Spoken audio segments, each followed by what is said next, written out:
Denise Chariesta sindir Richard Lee dan Uya Kuya, tak bantu saat open donasi. Denise Chariesta kembali menuai sorotan setelah menyindir Richard Lee dan Uya Kuya di akun YouTube pribadinya.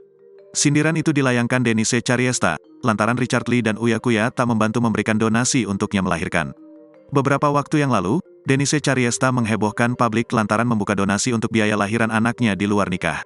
Selebgram dan penjual bunga ini berharap ingin mendapatkan uang hingga 1 miliar rupiah dari open donasi, hal ini demi biaya persalinan anaknya.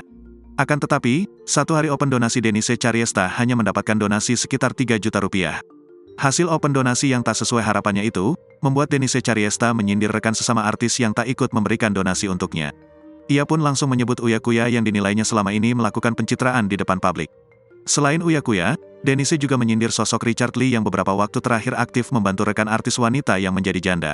Ia pun menyindir jika dirinya mungkin harus menjadi janda agar bisa dibantu oleh Richard Lee. Denise mengaku mengalami kesulitan untuk biaya persalinan anaknya.